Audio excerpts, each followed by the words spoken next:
Така, това видео се очертава да бъде доста интересно, защото както сте видяли от заглавието, днес ще говорим за първи стъпки в изкуствен интелект.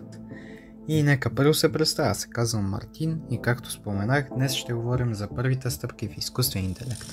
Може да ти звучи сложно, но обещавам, няма да трябва да си гений или хакерска чулка, освен ако не искаш да изглеждаш готино, естествено. В такъв случай продължавай. Нека да почнем от това какво е изкуствен интелект. Изкуственият интелект, или още наречен AI, е като мозък, но от алгоритми.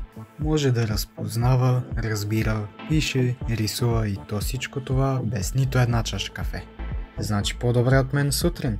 AI е вече навсякъде в телефона ти, когато Google ти довършва изречението, в TikTok, когато ти пуска котки, точно когато ти трябва. Да, котка. Дори тук, защото голяма част от видеото минава през помощта на AI. Моите първи опити започнаха с забавление. Тествах ChatGPT, първо опитах как да сготвя макарони, после какво е квантова физика и накрая напиши ми любовно писмо и то завърши нещо от рода на "Ти си моят алгоритъм на любовта", което доста ме изненада. След това открих AI, който рисува. Сега ще ви кажа и няколко от имената на тези AI ботове, които рисуват. Dolly, Midjourney и други. Написах динозавър, който кара колело в София. И познай, получих го. Точно както от сънищата ми. Някои биха казали нещо от рода, че това не е полезно. И да, те са прави, но ми беше весело докато го правих.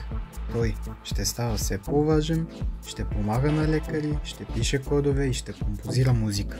Това, че AI е тук, не означава, че ще замени хората. Напротив, ще ни даде инструменти и ще бъдем тези, които казват как да се използва. Сега ще разкажа и за моите предизвикателства съвсем в началото. Да започна беше страшно.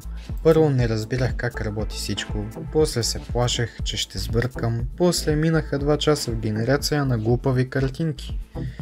Но осъзнах нещо, първите стъпки не трябва да са перфектни, те просто трябва да се направят.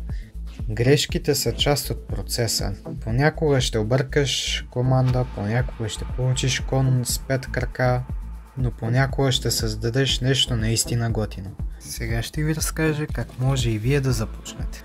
Не е нужно да си програмист, може да започнеш така, въведи нещо в ChatGPT, пробвай да нарисуваш нещо в Dolly или просто гледай видео като това. Бъди любопитен, натисни бутона, задай въпрос, това е първата крачка. И да не забравяме, всеки експерт е започнал със своите първи крачки като начинаещ. Моите първи стъпки в изкуствен интелект не са последните и може би и твоите те първа започват, не се страхувай, не чакай всичко да е ясно, просто започни. До следващото видео, а до тогава нека алгоритмите да бъдат с теб.